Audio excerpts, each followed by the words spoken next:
Welcome to our Transaction Thursday. First of all, like always, I want to turn it over to you guys. Do you guys have any questions about case studies or transactions that you are currently working on?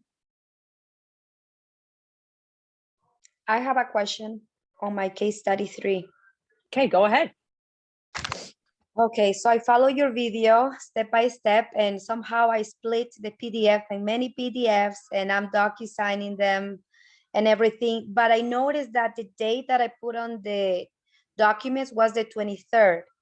Guess what? Yesterday was busy, so I didn't complete them. So when I sign them today for my case study, it's gonna show the 24th. Does that mean that I have to redo the whole thing or not? Let me tell you, they're not that picky. No. Okay. And okay. that's happened before where an agent's like, oh, my client wants you to write this offer right now. And I write it, and then their client doesn't sign it till the next morning. So the offer reference date was the day before. Barely happened to me. Oh, well, there you go. Okay. And So I asked it's Jen, fine. does it matter if the agent gets it the day after the date? Reference And she date. said no. No. I will tell you, you guys, one thing that I noticed, look at this beautiful hair is distracting me. It's because I see Michelle's picture pop up, and hers is like curly and thick, and then I have these like two stringy strands. Okay, so there you go. See, look at her. See, beautiful. You're great. muted, but it looks good. Gracie. Mine looks like a mess. Yeah, mine's not that thick. No way in life. Okay, so the thing is that you guys, the one thing Carl and I laugh about, don't think we're laughing at you, we kind of are, but we're laughing with you, is that you guys all get hung up on dates so much that don't, like, that'll be the one thing that's hanging you guys up about an offer, or like you'll have a listing and you'll be like, but Jen, it says I have to respond by this time. You guys, you don't have to respond by that time, and I'm going to show you why. Okay, so don't get hung up on, don't let dates be the thing that's hanging you up.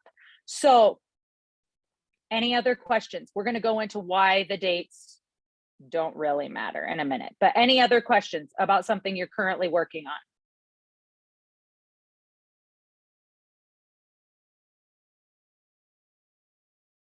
Mariah, how are things going on your listing? Good. Are you surprised at all the paperwork and emails that are going back and forth on your behalf? Yes, there's a lot going back and forth. You're glad you're not having to do all that yourself?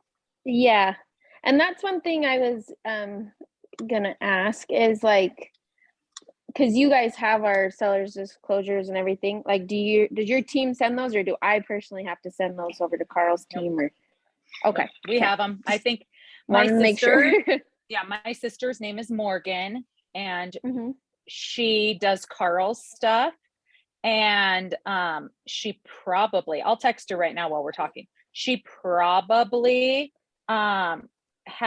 she's probably already sent them.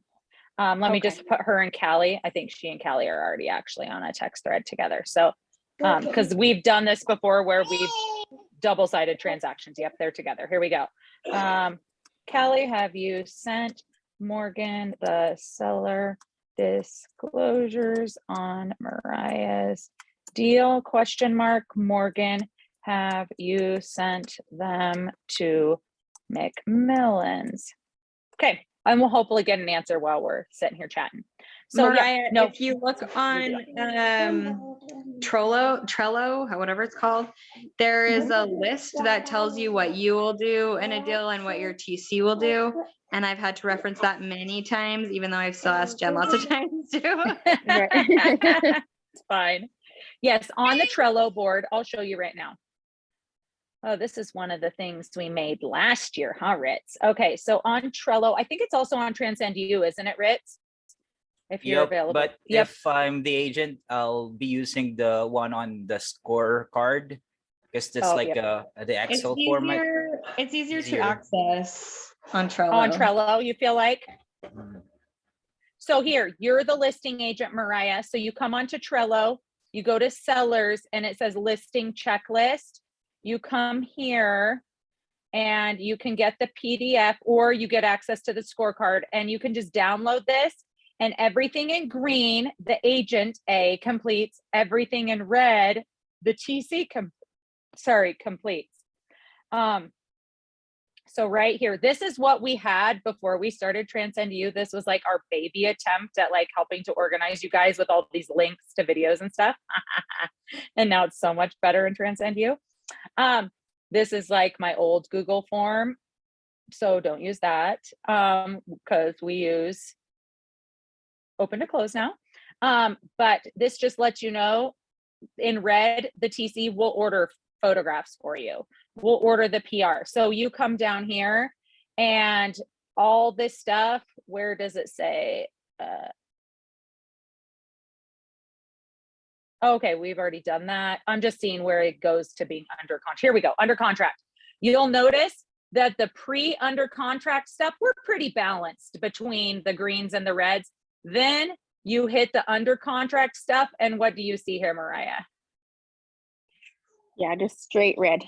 Yeah, lucky us, right? That's our job security right there. So we take care of all of these red items for you.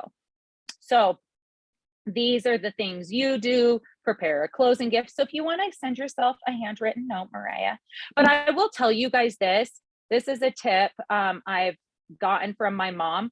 After several transactions, the other agent will send her a handwritten thank you card.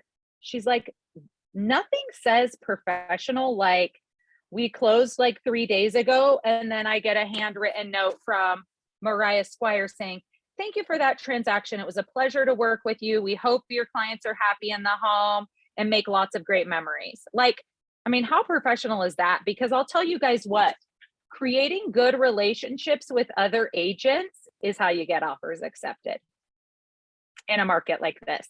Because I'll tell you how many times I have reached out or said, oh, hey, Pam, remember when we worked on that transaction before? That was so great working together.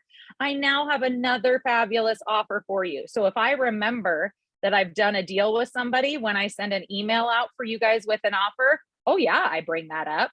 And oh, it was just so great working with you then. And oh, it's just going to be so great working with you now. Oh yeah, you want to use that. So send out a handwritten note so that you're just leaving this awesome impression. So even though it's just Carl, Mariah, I'd recommend like get a thank you note, have it queued up, ready to go, and send to Carl after closing that says, thanks, Carl, you know, blah, blah, blah, blah, blah, whoever the agent is you're working with. So that's one thing there. But yeah, that's your list to let you know, here's what I need to do. Here's what Jen's team needs to do. Now, if you haven't seen something go back and forth, do not hesitate to reach out and say, hey, Callie, I haven't seen the seller disclosures go to the other side. Did you send that? Now, this is the thing. My hunch is, Mariah, what's your address? 287 North 780 East, Salem. 287 North 780 East. Okay. So North 780 East. So let me see here. I see a reminder to Carl about his earnest money. Just wanted to check in on this. Let me see here. That went out this morning, a check-in. Great, thanks. Blah, blah, blah. Okay, let me see. I'm looking for it here. Not this. On that same note, while she's looking for that, Yeah. I had my agent didn't send us some of the things that we needed for the one I'm under contract on right now. And so I asked her for them later and she sent them to me, but she did not include Jen or Callie or anyone. And I didn't notice that. And so I didn't send it to my client because I thought Callie was going to do it, but I didn't pay attention. And so then just the other day, which was like a week after she sent them to me, I asked Callie, hey, did you send this over? I didn't see it. And she was like, I don't think I ever got that. And so I went back and looked at it and shush, Ricky, and nobody else was included. So then I was like, oh, I'll send it over. but yes. I just didn't pay attention to see if those went through to my client or whatever until like a week later, which was dumb. But anyway, so just on that same note that Jen was talking about. Yeah, like that's a really co-tenants good and stuff. point. Always check and make sure we're included on the email, because 99% of the time when something doesn't get sent on time, it's because we weren't included on the email. And the thing that I prefer for you guys to do is just instantly hit reply all, CC me on the email, so add me in, and say to the agent, hey, Carl, if you could please, moving forward, always include my assistant on all communication, that'd be super helpful. So just correct them in a polite way, because they need to know that they need to be including us. I mean, our intro email says put us on all communication, but they don't listen. They don't listen. So yeah, Mariah, don't worry. We'll be taking care of that. I was trying to pull up the intro email. I'm sure Callie attached them to the intro email that she sent to Carl. I just can't find it right now. It's too many. It's too far in the past to look Yeah, through no and problem. find it. But I did send that text. So we'll make sure that happens. But do not, you guys, hesitate to reach out. Put me, Callie, and yourself on a text thread and just say, hey, Callie, has this been taken care of? Hey, Jen and Callie, has this been done? And then one of us will hop on and make sure that it's taken care of immediately. Or you could say, like, heads up, the agent sent me addendum 4. I just forwarded it to you because she didn't include you on the email. So things like that. That's why the text thread's great, because we see it immediately and then we can be keyed in right away. But don't hesitate to check on us. We're not perfect. That's for darn sure. Okay. All right. Okay. Oh yes, Kelly said they're in the original email. Okay. Okay. Just a second. Okay, so yeah, it should all be good. And then there's no deadline. A lot of people don't know there's no deadline for the buyer to sign those and get them back to you. I mean, we always ask them and bug them to get it back within days, but like they could literally give it to us at closing, and that's not against the rules. Okay. So don't stress about that thinking, well, the seller disclosure deadline passed and they haven't signed them and sent us back to us. There's no deadline for the buyer to sign those, because all the buyer is doing is signing saying they received them. They're not signing saying they're okay with what's disclosed on there. They're just saying they received it. Okay. Jen, I have a question on that. Yeah, go ahead. So for a REPSI, if the deadline is, I don't know, like 5 p.m., 24 hours, I know that there is an acceptance. How was it worded? There is no acceptance deadline. If they do it later, will we need an addendum to correct that, or we'll just take it as it is? Well, we're going to talk about that, Miss Mari Baker. Yeah. Beating me to the punch. We're going to go over some documents and we're going to talk about that. Okay, sounds good. Okay, just a second. Okay, all right, so here we go. Ritz, this, you probably want to edit most of that out, especially me playing with my hair till we get to this point. Just a heads up, Ritz. Sure. Okay, thank you, Ritz. Ritz always makes me look good. Okay, so what we're going to do today is we're going to talk about the very thing that Mari talked about. So Michelle's thing, an addendum got sent. She didn't realize we weren't on it. Maybe it didn't get signed in time. Let me hop to that document. What I did was we're going to go over 8 different forms. You can see 1 of 8. So let me just hop to addendum. So what's going to happen if, so let's say, I'm just use Michelle as an example. So let's say an agent sent Michelle addendum 5. She didn't realize we got it. The deadline has now passed. Our clients would still sign and sign at the bottom and accept the addendum. And then we would make this addendum 6, and we would say it's an addendum because we're not changing any of the terms in the previous document. And then all I would write is, because this down here is called the, where does it say it at? In accordance with section 24. Okay, it's called offer and acceptance to accept the terms. So I would say acceptance of addendum 5 to be, and then let's say they signed it today. Okay, so it's the 24th. Oh, how about I use the same marks? There we go.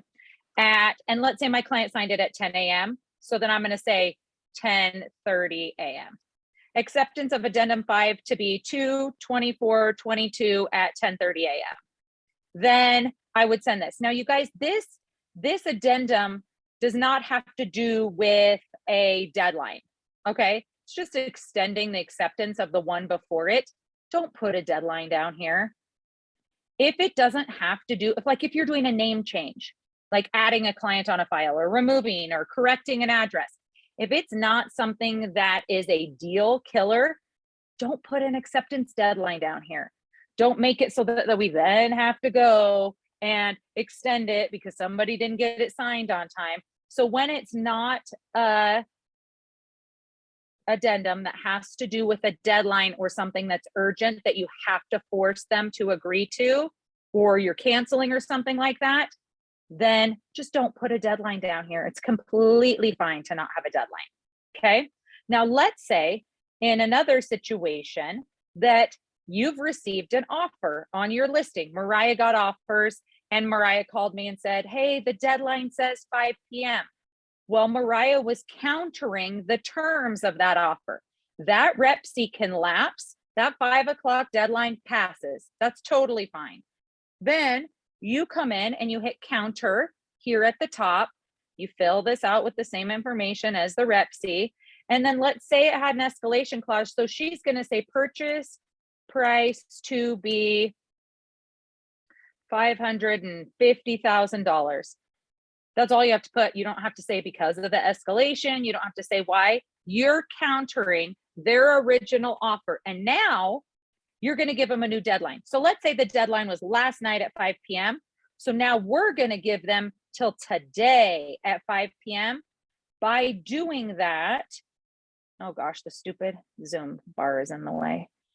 By doing that, you have immediately resurrected this contract by countering it. Now, let's say, and the buyer has till then to sign it. Let's say you aren't countering anything on their offer. It's just that they turned in their offer early and you wanted to wait through the weekend to see all the offers you got.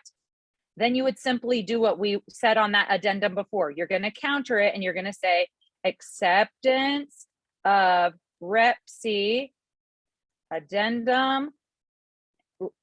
Let's say they had 3 addendums, addendum 1, 2, and 3 to be, and my client's already signed it because you still have to sign the original Rep C. Mariah learns that. You still have to sign that original Rep C. And at the bottom, you have to mark it counter right here.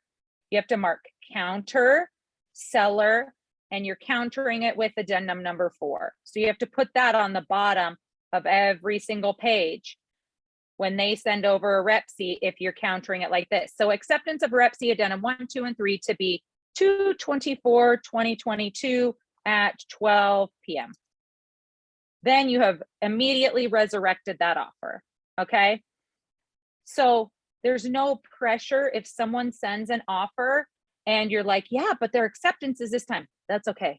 Don't worry about it. In this market, even if it takes you a day or 2 to get back to them, just communicate to that agent. Say, just so you know, we're not reviewing offers till Monday evening. And even if you put that on the MLS, you'll have several agents who still send you offers with acceptance before you say your deadline is. They always do that. They never read the remarks. You just call them and say, hey, I got that great offer from your client. I'm not reviewing offers with my client until Monday evening, so we'll respond to you by then. So then you would just write up a counter like this and send it over to them, and it immediately resurrects the offer. So any questions on that aspect of bringing things back to life when a deadline has been missed? Does that make sense? Yes, it does. I just feel like I will still need you to make sure I do it right. Yes, and that's what I'm here for. Carl's texting. Carl, we're on transaction Thursday, bro. Okay, he's fine. He'll make it. Let me see. Okay. Perfect. Okay.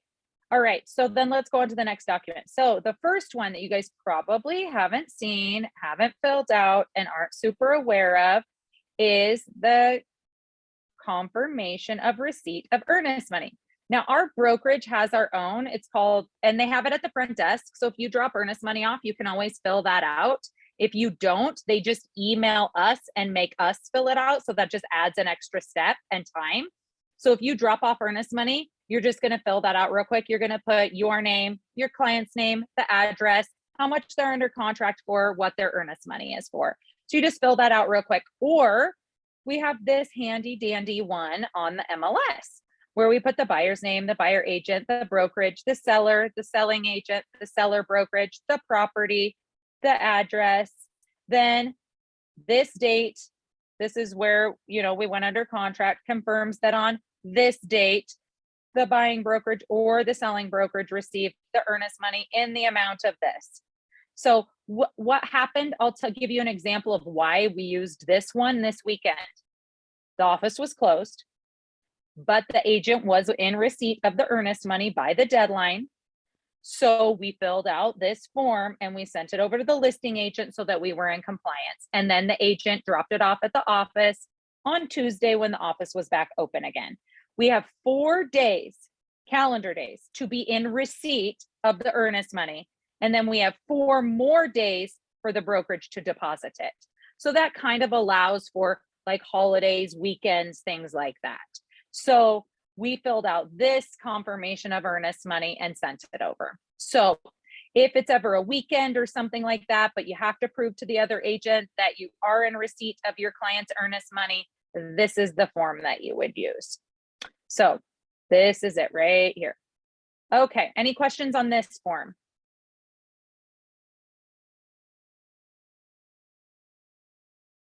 Okay, so we went over the addendum and how to bring a previous addendum or offer back to life by countering it. Now the disclosure of interest.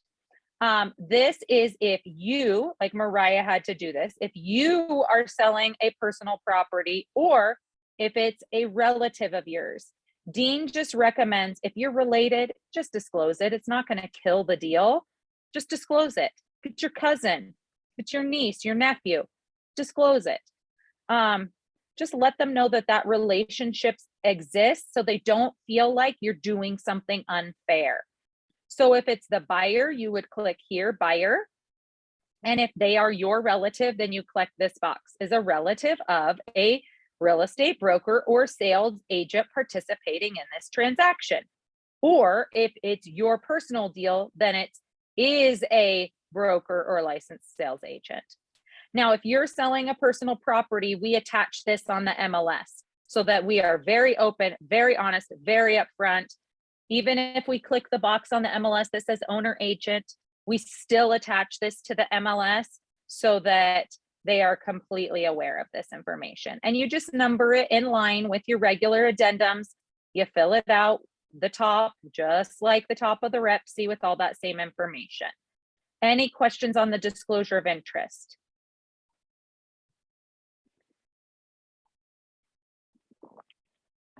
Jen, Okay, yeah, go ahead. for the disclosure of interest, is this something that like would affect the sale or not? Have you seen like sellers Ever trying to seen someone lower? cancel because someone's related to someone in the transaction? Okay, that's good to know.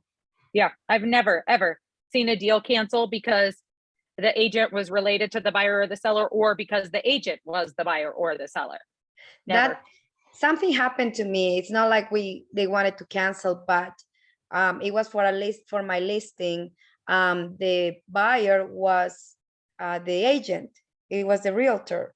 So when my sellers found out that it's him, they're like, why do we need to pay him a commission? And they wanted to cut the commission. And I'm like, I don't think we can do No, that. because you're offering it, because you're going to have to pay it to anybody anyways. Exactly. And so it doesn't matter. He brought the buyer. It doesn't matter if it's himself or a client.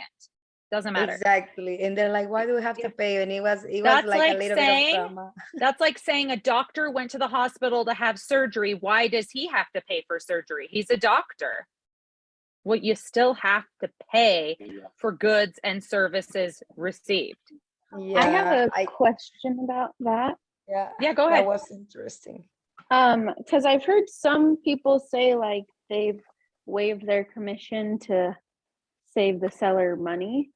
But Uh-huh. then I've heard some people say that it doesn't matter because they have to pay that anyways. Like I wasn't clear on if that is a possibility People or can- not.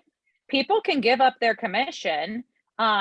Just so you guys are all aware, if you credit one of your clients part of your commission to make a deal happen, that comes out of your cut of the commission on a transaction. So just know that. So like, let's say you're doing it for your brother or your sister and you want them to be able to get the house. And so you say, I'm going to credit the seller 0.5% of my commission and so that my buyer's offer can get accepted. That's totally fine. And it's totally legal. That's completely fine. Just know that it wouldn't be an even 50-50 split with the office. That 0.5% is going to come out of your half. Does that make sense? Okay. Yeah. Yeah. So like the one that I eventually find to buy, if I was like, I will credit my commission to the seller. That's a totally different ball game because that's a personal transaction. So the Okay. team is not going through the team anyways. You're paying me. I'm doing it on the side. So I'll tell everybody this so they're aware. When you guys do personal transactions, like Mariah is selling her house, the team does not pay for the photos, anything like that, because Mariah she only has to pay the brokerage a flat fee for her listing. Okay. She's not getting a commission. Okay. But to cover her insurance, she has to pay the brokerage $555, I think is what it is. And so she decided to use my TC team to still help her. And so she's just paying us out of her proceeds that she makes on the sale of her home. So you guys are more than welcome when you're doing personal deals to still use my team so that you don't have to do all of that yourself, especially where you're still learning and you want some help and coaching and things like that. I'm still completely available to you. So when it's a personal deal, we have to write up escrow instructions at closing. So we'll do this for Mariah and we're going to send the brokerage, I think it's $950 out of the proceeds, like whatever she makes off of her house.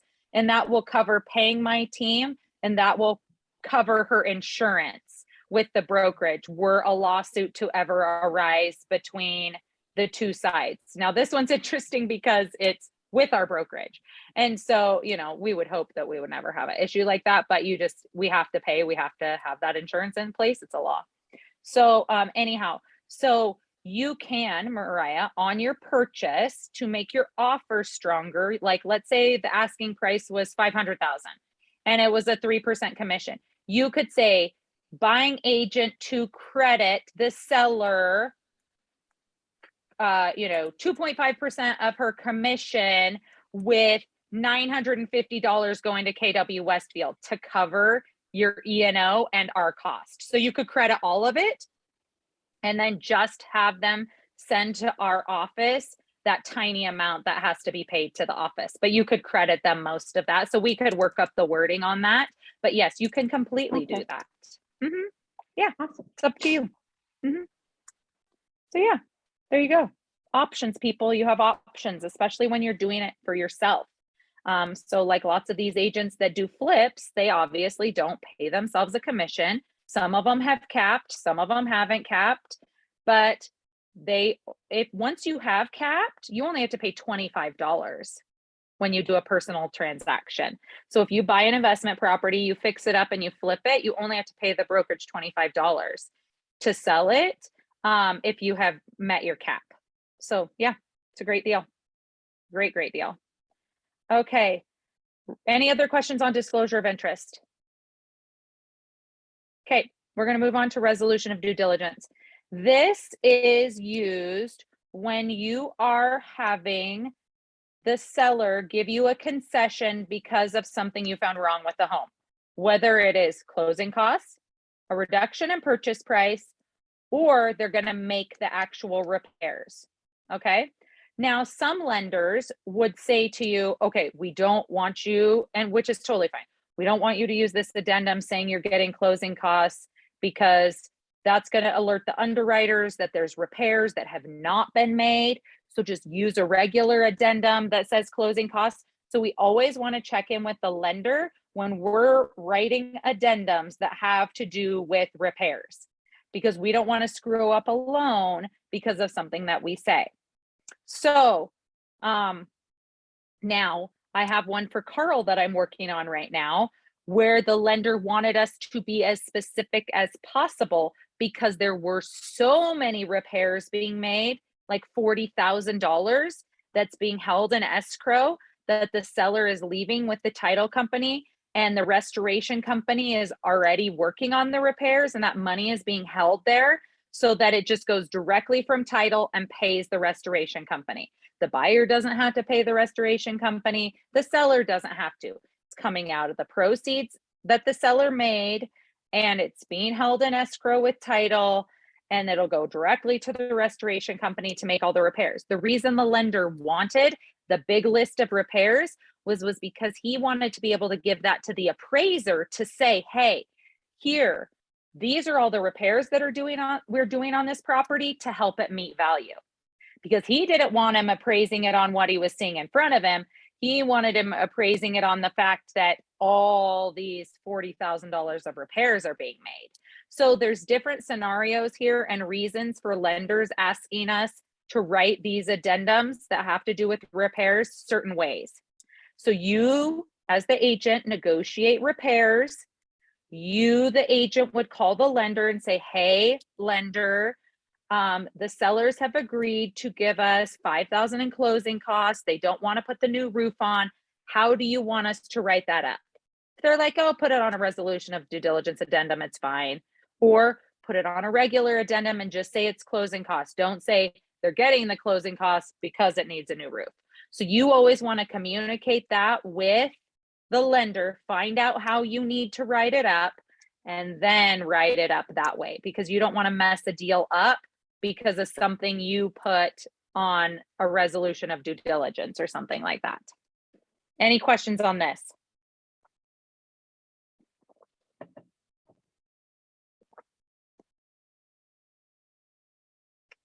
Okay, we're going to go on from resolution of due diligence. Short-term lease back. I know you guys have seen these.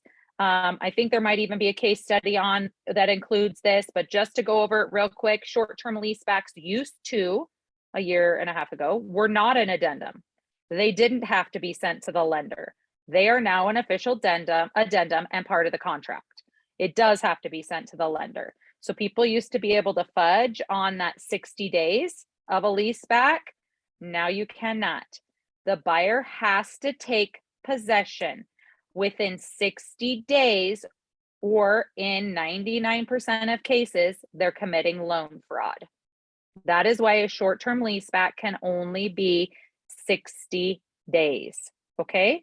We don't want to commit loan fraud, do we? No.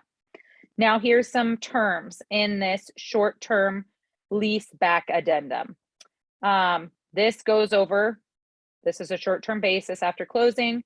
Now rent.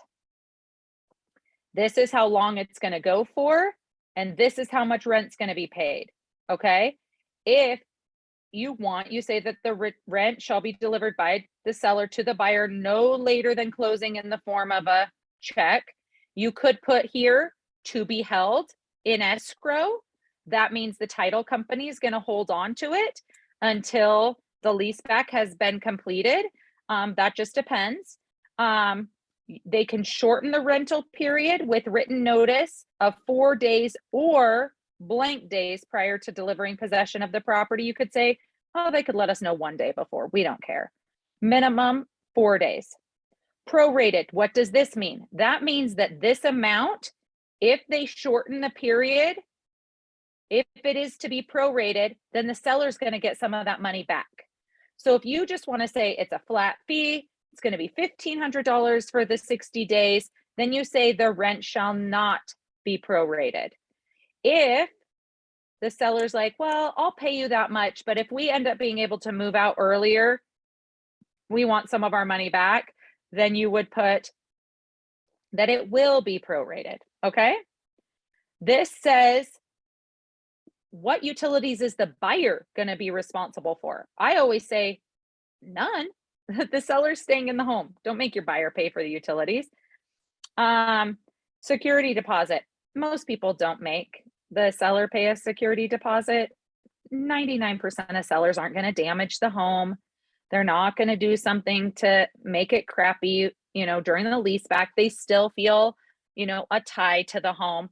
If your clients are really leery, you could do a small security deposit that will be given back to the seller once they're out. This talks about right of entry, different things like that, kind of like a regular rent agreement.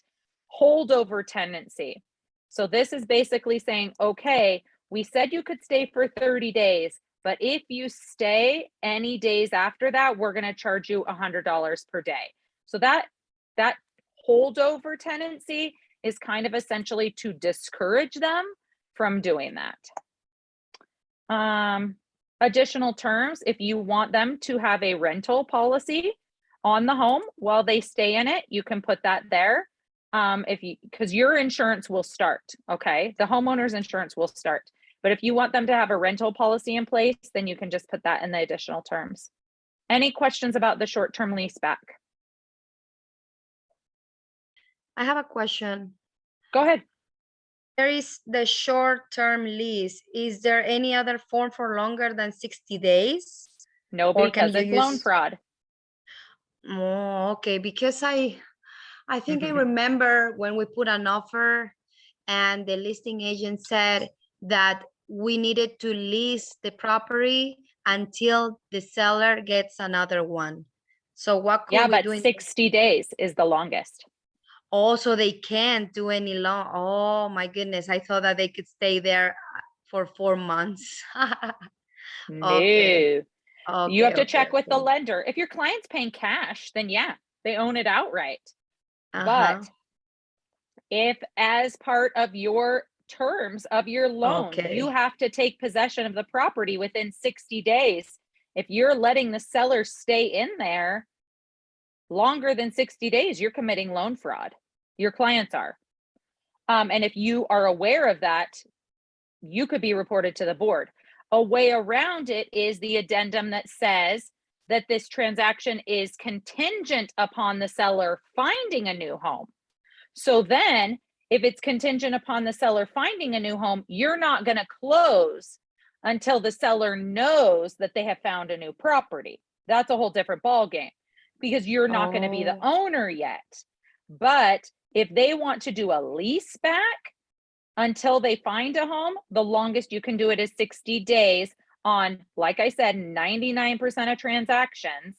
They have to take possession in 60 days. If your client's an investor and paying cash, then they can let you stay longer. Because like on Mariah's house, she had someone offer her a lease back for a year because it was going to be a rental property. Okay. So they were planning on renting it out anyways. So yeah, they'll let her stay. Then they've got a tenant in there for a year.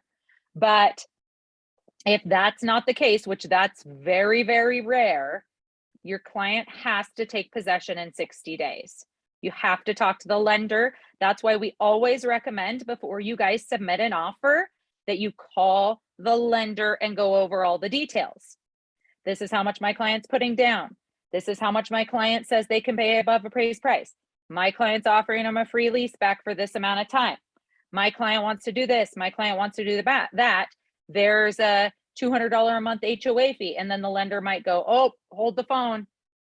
I've got to run their debt to income with that high of an HOA fee. Nope, can't qualify for this house at that price with that HOA fee. That's why you don't even want to waste your time writing it up if you haven't talked to their lender. Because you could be writing an offer for a house that you're going to have to cancel on in 2 days because once the lender gets the contract, he's like, well, they can't do this. They can afford this.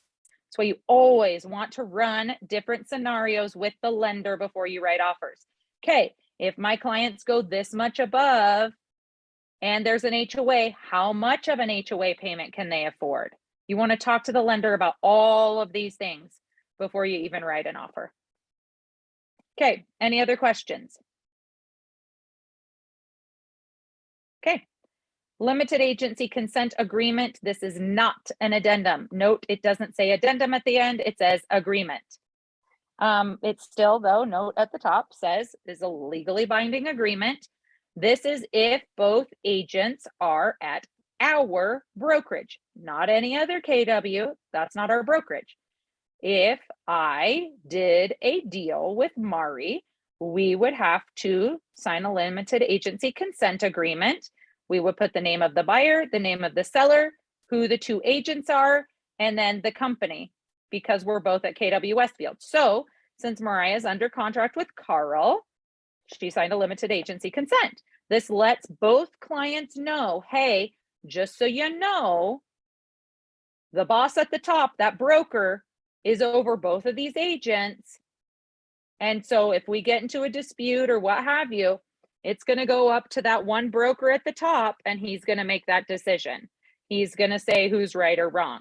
It talks about their power, that they're representing, and conflicts, blah, blah, blah.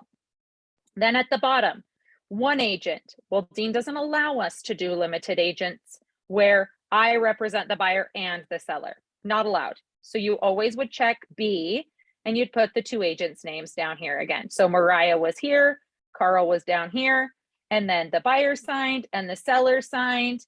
And then it says signature of authorized agent or broker. If it ever says signature of authorized agent, you guys can sign that. You're the authorized agent. You are representing your client in the transaction. So you are authorized. If it just were to say broker down here, then Dean would have to sign it. But if it says authorized agent, you can sign the document. Any questions on this one? Okay, skipping right along. Cancellation, dun, dun, dun. No one wants to do them. But this is what the cancellation looks like. You put your buyer's name, you put your brokerage, the seller's name, the seller's brokerage, that's on page 2 of the REPC, the address of the property, and then the reason you are canceling. This is where you have to be very careful. If you are canceling prior to due diligence, but you're canceling because of financing, you want to mark you're canceling prior to due diligence. You don't want to say, oh, nope, I'm canceling down here because of the financing condition. No, you always want to say up here that you're canceling before due diligence, because this has implications with the earnest money. So you always want to make sure you're checking the right box for cancellation. I'm canceling before the due diligence because part of your due diligence is to make sure you like your loan. So you didn't like your loan? Yeah, you're canceling prior to due diligence. Notice a cancellation of the REPC after due diligence, but prior to financing and appraisal. So if the due diligence is passed, but it's before the F&A deadline, then you mark this one. Down here, you mark if you are canceling after those deadlines. Okay? So you only mark down here if you're canceling after these 2 deadlines, or you have a specific crazy reason and Dean has told you to mark other.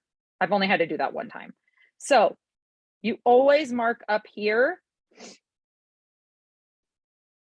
if you're canceling prior to one of those deadlines. You just want it to be as clean and straightforward as possible. Do you have to send over a letter from the lender saying that your client didn't qualify and that's why you're canceling because of financing? Heck no. No, you don't have to prove it to anybody. An agent just this last week was like, well, doesn't my lender have to prove that they couldn't get their loan? No. Your client could say the interest rate went up so much overnight that to lock in my loan, I would have to pay an extra $11,000 and they don't want to do that. That could be the reason, but you don't have to tell anyone the reason, which just happened to me on a deal. And the agent is having to cough up $11,500 in their commission. So Make sure your lenders are doing a good job. And if they tell the client they're locking their loan rate, that they lock it.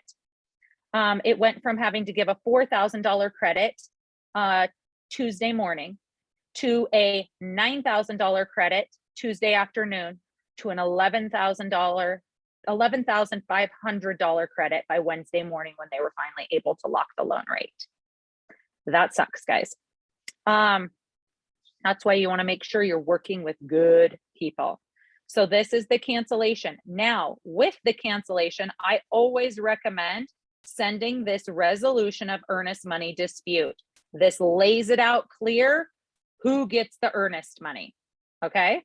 So if your client is canceling before due diligence, you're going to say mutual release. The contract was entered in by this date.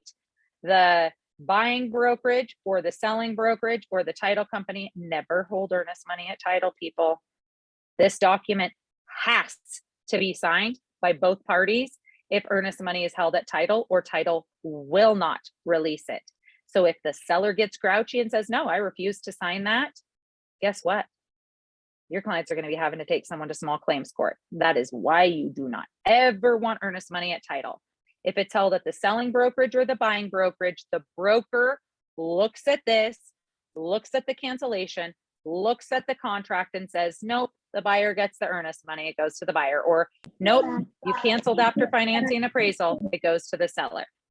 What So- about new builds? Like that DR Horton application I just put in, they said your buyer must be prepared to bring a check for $2,500 to whatever title company by 24 hours after acceptance or whatever. Well, most builds, earnest money is non-refundable upon acceptance. So that's a totally different ballgame. Is that most builds, the earnest money you put down, you can't get back. So that's a major difference right there. I didn't know that, so that's good to know.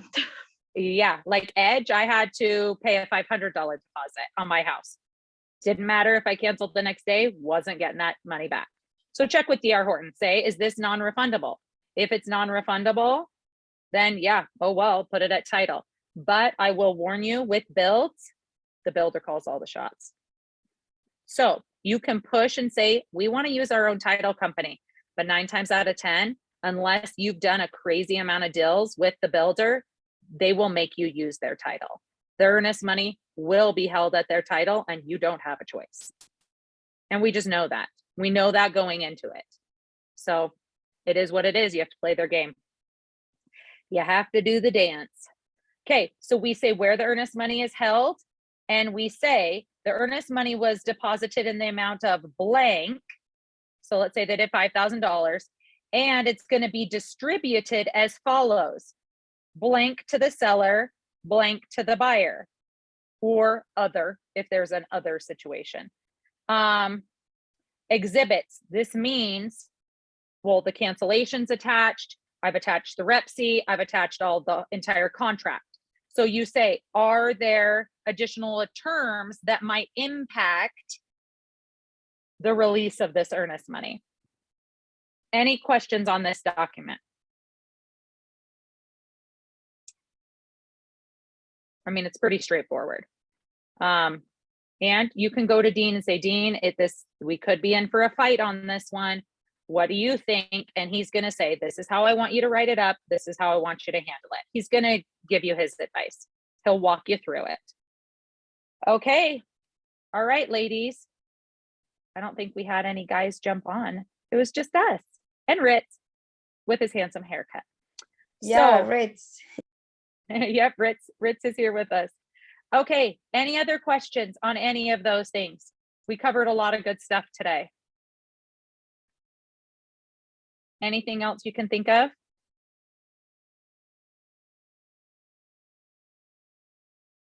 All right. All right, my friends, go out, make things happen today, make your contacts. I want to get invited to some business Facebook pages. I want you guys to get those set up, start using Keeping Current Matters, get those social media posts up, start hustling and making some things happen. I'm excited for you guys. Thank you, Thanks, Jen. Jen. Take care, guys. Okay, Thank see you you. guys.